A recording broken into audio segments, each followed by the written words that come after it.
Students, welcome to my channel. तो आज की वीडियो में हम पढ़ने वाले हैं BA first semester English literature के सिलेबस में जो शॉर्ट स्टोरी है एंटोन चेक्यू की द लेमेंट, उसके इम्पोर्टेंट क्वेश्चंस एंड आंसर जो शॉर्ट में आपसे पूछे जाते हैं।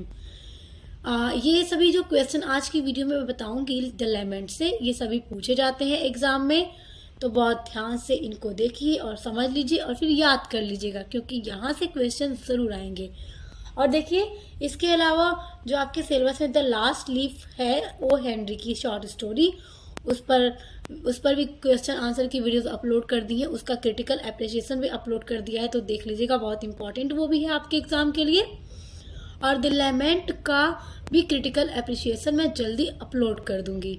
चलिए पहले इसके शॉर्ट इंपॉर्टेंट क्वेश्चंस को देख लेते हैं। देखिए, पहला क्वेश्चन है what is the theme of the story the lament. इस तरह से आपका क्वेश्चन एग्जाम में दे सकता है कि शॉर्ट स्टोरी द लेमेंट का थीम क्या है।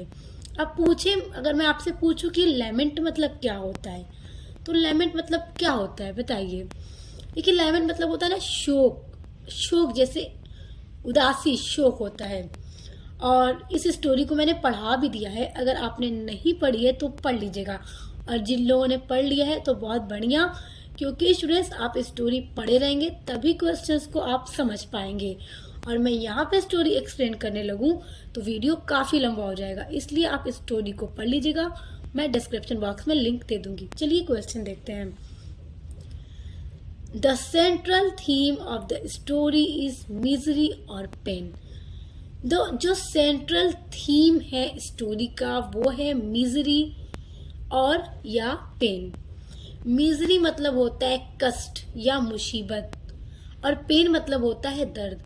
तो इस स्टोरी का जो मेन थीम है वो मुसीबत है, कष्ट है और दर्द है। किसका दर्द है? एक बूढ़े आदमी का, कैब ड्राइवर का। The story is full of pathos and pity. The story, ये पूरी कहानी भरी हुई है पैथोस एंड पिटी। पैथोस मतलब होता है करुणा और पिटी मतलब होता है दया, यानी कि करुणा और दया से ये पूरी कहानी भरी हुई है। This story is an old Russian cab driver who lost his only son very recently and was forced to the take cab driving of his weak and old age। देखिए, दिस स्टोरी इज एन, ये story है एक बूढ़े Russian cab driver की, यानी कि जो cab को चलाता हो और जैसे कि कैब में पैसेंजर को ढोता हो इधर उधर, कैब ड्राइवर की एक कहानी है जिसने अपना इकलौता बेटा खो दिया है रिसेंटली, यानी जल्द ही, मतलब उसके बेटे की डेथ हो गई है। And was force to take cab driving, और उसके बेटे की मृत्यु तब हो गई जब इसको बहुत ज़रूरत थी इसकी पूरी फैमिली को। ये अपनी एक वाइफ के साथ रहता है अकेला, और जब इसके बेटे की डेथ हो गई तो अब ये मजबूर हो गया कैब ड्राइविंग को करने के लिए। वीक एंड ओल्ड एज में, अपने बूढ़े और कमज़ोर उम्र में ये कैब ड्राइविंग करने के लिए मजबूर हो गया। The search for bread, bread मतलब रोटी, सर्च यानी कि अगर बताइए ये करेगा नहीं तो खाएगा कहाँ से, क्योंकि गरीब आदमी है। तो रोटी की खोज में in the old age does not give much time to him the lament the death of his son। मतलब रोटी की खोज में इसकी बूढ़े उम्र में इसको टाइम ही नहीं दिया लेमेंट यानी शोक मनाने के लिए अपने बेटे की मृत्यु पर। मतलब बेचारा बेटा खो गया, मर गया, मगर इसके पास टाइम नहीं है कि वो उस पर शोक मना सके, क्योंकि इसे कैब ड्राइविंग करना है ताकि वो कुछ पैसे कमा सके और अपने लिए, अपने बीवी के लिए रोटी ला सके। His heart is full of pain, और उसका जो दिल है पूरी तरह से दर्द से भरा हुआ है। And he wants to share, और वो चाहता है शेयर करना his grief, अपने दर्द को, grief मतलब दर्द को, to anyone, किसी के साथ। But no one listen his pain, लेकिन कोई उसका दर्द नहीं सुनता। बहुत ही सैड स्टोरी है, आप पढ़िएगा, आपको बहुत पसंद आएगी, बहुत अच्छी स्टोरी है।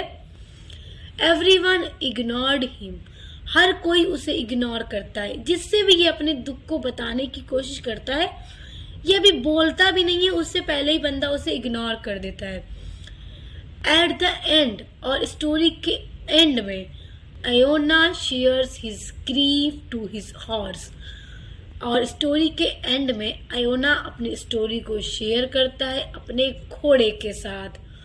तो बस यही इस स्टोरी का थीम है कि कष्ट, दुख, दर्द, मतलब बेटे की मृत्यु पर दुख मनाने के लिए भी इसकी गरीबी ने इसे वक्त नहीं दिया, और वही दर्द उसके दिल में भरा हुआ है। आप देखिए दूसरा क्वेश्चन किस तरह से पूछ सकता है आपके एग्जाम में। What does Iona want to share? Iona क्या शेयर करना चाहता था? आयोना, याद रखिएगा, उसी बूढ़े कैब ड्राइवर का नाम है आयोना। तो वो लोगों के साथ क्या शेयर करना चाहता था? Iona is the main character in the story the लेमेंट।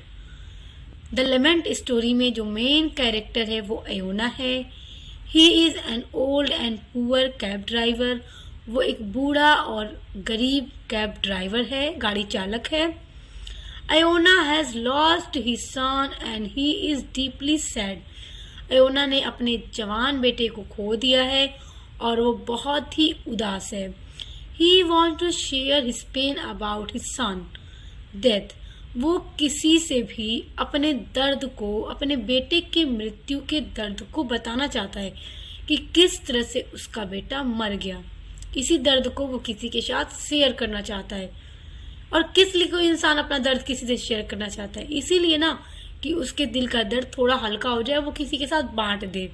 बस इसीलिए आयोना भी चाहता था। He wants to tell human beings that how, वो किसी भी इंसान से कहना चाहता था that how, किस तरह, did his son die, कि उसका बेटा किस तरह से मर गया, and what were his last word, और उसके बेटे का मरने से पहले आखिरी शब्द क्या था, क्या बोला था उसका बेटा मरने से पहले। बस इतनी सी बात वो अपने दिल में लिए दर्द से तड़प रहा था, लेकिन कोई उसके दर्द को सुनने वाला इस दुनिया में उसके आसपास कोई नहीं था। बस यही वो कहना चाहता था। अब देखिए अगला क्वेश्चन है, how does the horse serves as a true friend and companion to Iona. ये भी बड़ा इंपॉर्टेंट क्वेश्चन है और पूछता जरूर है एग्जाम में, और एक बार पूछा भी है पिछले साल। देखिए, हाउ डज द हॉर्स, किस तरह से घोड़ा, आयोना का घोड़ा, serve as a true friend and companion, true friend यानी सच्चा दोस्त, कंपेनियन मतलब होता है साथी। आयोना के लिए किस तरह से उसका घोड़ा एक सच्चा दोस्त और उसका साथी साबित होता है। तो अब इसको देखिए, बहुत इंपॉर्टेंट क्वेश्चन है, और किस तरह से उस बेचारे आयोना के दिल का दर्द निकलता है। देखिए, the horse serve as a true friend and companion to Iona when Iona gets no one to share his grief. जब आयोना ने देखा कि कोई नहीं है अपने दर्द को, अपने दर्द को जिससे वो शेयर कर सके, the horse comes to his rescue. तब घोड़ा, मतलब उसे समझ में आता है कि वो अपने घोड़े से अपना दर्द कह सकता है। When Iona realized that nobody was listening to him, जब आयोना को ये महसूस हो गया कि nobody, कोई भी इस संसार में नहीं है जो सुनेगा उसको और उसके दर्द को, and that he had nobody to go to grieve at his loss, और मतलब कोई भी नहीं है जो उसके दर्द को सुन सके कि क्या उसने खो दिया है। क्या खो दिया था उन्होंने? अपनी बुढ़ापे की उम्र में उसने अपना बेटा खो दिया, जब उसे सबसे ज्यादा जरूरत उसी की थी। He turned to his horse, तो फिर क्या उसे लगता है कि अब इस दुनिया में कोई भी इंसान नहीं है जो किसी के साथ हमदर्दी कर सके, सिंपैथी दिखा सके। तब उसे अपना घोड़ा समझ आता है जो उसके लिए उसका दर्द सुन सकता है। He tried to talk his passengers, उसने कोशिश की, प्रयास किया बात करने के लिए अपने पैसेंजर से, अपने यात्रियों से, क्योंकि ये कैब ड्राइवर था और कैब ड्राइवर था तो जो भी पैसेंजर आते थे तो जब उनको वो जहाँ पे छोड़ना होता था वहाँ पे जब लेके जाता था तो रास्ते भर वो कोशिश करता रहता था कि मैं अपने दर्द को इस इंसान से शेयर कर सकूं, मगर वो शेयर भी नहीं कर पाता था और रास्ता भी खत्म हो जाता था और कोई इसके दर्द को, इसकी बात को सुनने में दिलचस्पी नहीं दिखाता था। द ऑफिसर और ऑफिसर भी बैठता है इसकी गाड़ी पर, तो ऑफिसर भी कोई दिलचस्पी नहीं दिखाता आयोना की बात को सुनने में। तो मतलब इसके कोई भी यात्री या फिर ऑफिसर इसके दर्द को नहीं सुनते अबाउट हिज सन, उसके बेटे के बारे में, दैट हाउ ही डाइड, कि वो किस तरह से मर गया। He is ignored by everyone, Iona ignored किया जाता है, नजरअंदाज किया जाता है सभी लोगों के द्वारा। At the end of story, और स्टोरी के आखिर में Iona explaining the whole story of his son to the horse. अब जब आयोना को लग जाता है कि नहीं है कोई इस संसार में जो मेरे दुख को सुन सके, तब आयोना स्टोरी के अंत में अपनी पूरी स्टोरी अपने बेटे के बारे में, किस तरह वो मर गया, उसने क्या कहा, सब कुछ घोड़े को सुनाता है, घोड़े को एक्सप्लेन करता है। This way the horse act as a true friend and companion to Iona. तो इसी वजह से घोड़ा एक आयोना के लिए ट्रू फ्रेंड, एक सच्चा दोस्त और एक साथी साबित हुआ है, क्योंकि किसी ने नहीं सुना इंसान की बात को, इंसान ने नहीं सुना बल्कि जानवर ने समझा, एकदम सुकून के साथ उसके घोड़े ने सुना उसकी बात को। तो इस स्टोरी से एक मोरल लेसन भी मिलता है कि इंसान को ना इंसान पर ध्यान देना चाहिए कि कोई उससे कहना क्या चाहता है। तो यही इस स्टोरी में है कि किस तरह से उसका घोड़ा उसके लिए ट्रू फ्रेंड बनता है। और जितने भी क्वेश्चन मैंने बताए हैं आई होप आप समझ गए होंगे। आप चाहे तो इनको स्क्रीनशॉट कर लीजिए, एग्जाम में स्टोरी से इसी तरह से क्वेश्चन पूछकर आते हैं। और स्टूडेंट्स, इसका क्रिटिकल एप्रिसिएशन अगर आपको चाहिए तो आप मुझे इसी वीडियो में कमेंट ज़रूर कीजिएगा, मैं उसका क्रिटिकल एप्रिसिएशन भी जल्दी अपलोड कर दूंगी। और इसके अलावा आपकी BA first semester English literature की 1 से लेकर 8 तक की सभी यूनिट्स कंप्लीट हो गई हैं, तो डिस्क्रिप्शन बॉक्स में मैं आपको लिंक दे दूंगी। और इसके अलावा आपका sociology, physical geography, political science, education सभी की वीडियोस कंप्लीट हो गई है लगभग, सब कुछ आपको मिलेगा मेरे चैनल पर। तो एक बार विजिट कीजिए, पसंद आया तो सब्सक्राइब कीजिए एंड बेल आइकन को प्रेस कीजिए ताकि आने वाले वीडियोस के नोटिफिकेशन आपको मिलते रहे। तो अब मिलते हैं नेक्स्ट वीडियो के साथ।